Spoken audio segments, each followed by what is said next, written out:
My name is Olivia, and this is the story that has haunted me for years, the kind of story that claws at your chest when you try to sleep, the kind of story that makes you stare into the dark corners of your memory and wonder how you could have been so blind, how you could have ruined something so pure with nothing but silence and pride.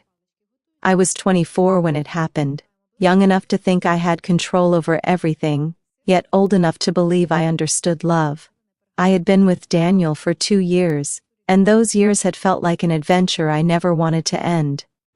We had met on a climbing holiday in the Rockies, where strangers become teammates and adrenaline mixes with affection until it turns into something resembling destiny. He was 28, calm yet full of energy, with a determination that drew me in like gravity. I thought I had found the person who matched my hunger for life, my passion for summits, my desire to reach heights others only dreamed of. When Daniel suggested we plan a trip to Switzerland, it felt like a natural progression of our story. I had always dreamed of climbing the Zugspitze, the kind of climb that feels like a statement, a victory, not just over the mountain but over your own limitations. We spent evenings looking at maps, booking flights, whispering about the cold air and the view we would conquer together. I remember the night we finally booked the tickets. How we clinked our glasses of cheap wine, how I kissed him and thought, this is it, this is our moment. I had no idea it was the beginning of the unraveling. At first the changes were subtle. He was home less, working late, claiming deadlines, shrugging when I asked about his day. Then his phone became his shield. He kept it face down on the table, took it with him everywhere, even to the bathroom. At night, when I was curled against him half asleep, he would leap out of bed to answer calls, his voice low and urgent. When I asked who it was, he would brush me off with vague words about work or nothing important. The trust that had once felt unshakable began to crack, tiny fissures that spread until I was consumed by suspicion. I told myself I wasn't jealous, just cautious. I told myself love was built on honesty, but how could I be honest when I couldn't even ask the questions forming in my throat? What if he confirmed my worst fear? What if all the affection, the climbing trips, the plans had been nothing but a mask? I began analyzing every detail, the way he looked away when I tried to catch his gaze, the slight tremor in his hands, the exhaustion in his eyes. I convinced myself that exhaustion wasn't from work but from living a double life. Desperate for answers, I turned to his best friend one evening. I remember the way I pulled him aside, my voice shaking, asking if he knew what was going on with Daniel. The friend went pale, visibly nervous, stuttering that he didn't know. But to me that reaction was proof enough. He knew. He was covering. The truth solidified in my mind. Daniel was cheating, and I was the fool who hadn't seen it. The rage that boiled inside me that day felt volcanic. I stormed back into the house, where Daniel was grilling in the backyard, smoke curling around him like nothing was wrong. He smiled at me, unaware, while inside me the storm grew. I didn't yell, didn't confront. Instead, I packed. I grabbed my bags, clothes, shoes, whatever I could find. He tried to stop me, confusion etched across his face, but I couldn't even look at him. I called my brother, told him to pick me up, and when he arrived, I climbed into the car without a word. Daniel's voice followed me, but I shut the door and shut him out. For days I stayed at my brother's place, numb. I blocked Daniel, blocked his family, cut ties with everyone who might connect me to him. I told myself I wasn't petty, just practical. Revenge wasn't my style. I just wanted to end it, to slice it clean, no messy conversations, no begging, no explanations. When my brother handed me a letter Daniel had written, I tore it up without reading.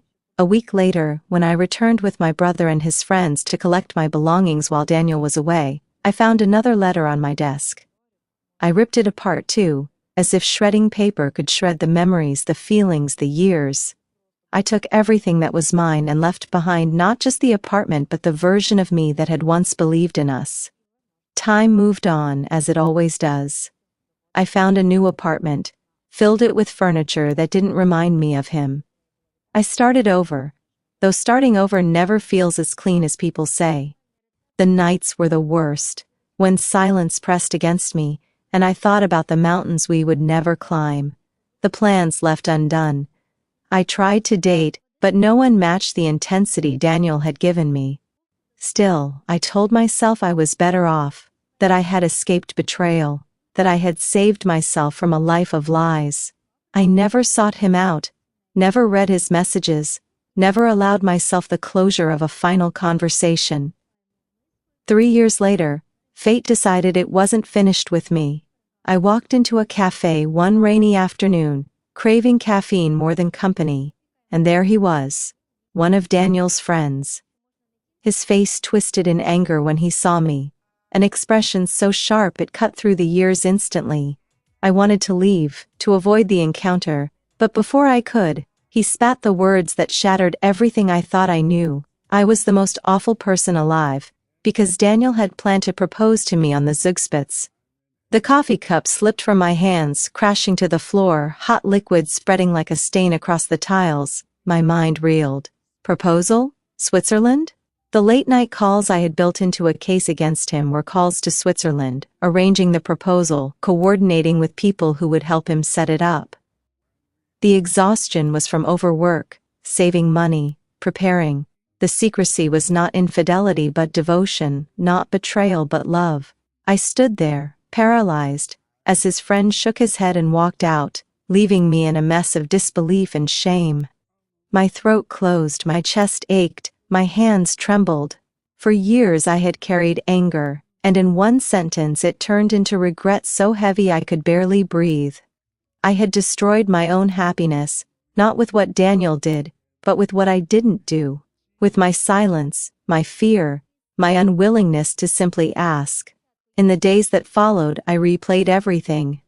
The night he smiled over the grill, unaware I was about to walk out, the letters I tore without reading, the words he had poured onto paper that I never allowed myself to hear, the look in his eyes I had mistaken for guilt when it was probably nervous anticipation of giving me the ring, and me, packing, leaving, erasing him from my life before he could show me how much he wanted me in his. I felt like a fool, but not just any fool, the kind who ruins her own story and blames fate for the ending. Could I reach out to him now? Could I write to him, call him, find him and beg for a chance to explain? Would he even listen, or would he slam the door as I once did to him? I imagined walking up to him, seeing him with someone else, maybe a wife, maybe children, living the life I had thrown away. The thought gutted me, but so did the idea of doing nothing. Regret became my constant companion, whispering in the quiet hours, reminding me of what I lost. Every mountain I climbed alone felt heavier, as if the summit was mocking me with the ghost of what could have been. I could almost see Daniel beside me, smiling, reaching for my hand, slipping a ring on my finger under the open sky. Instead, I carried emptiness, a ring-shaped hole in a life I had thought was strong enough to withstand anything, but wasn't strong enough to withstand my silence. Maybe one day I'll gather the courage to reach out. Maybe I'll accept that love, once destroyed, cannot be rebuilt. But for now, I live with the knowledge that I could have had everything. If only I had trusted enough to open my mouth, if only I had asked, if only I had believed in the man who believed in me. My name is Olivia, and this is not just a story of lost love. It is a confession, a warning, a reminder that sometimes the greatest betrayal is not what others do to us, but what we do to ourselves.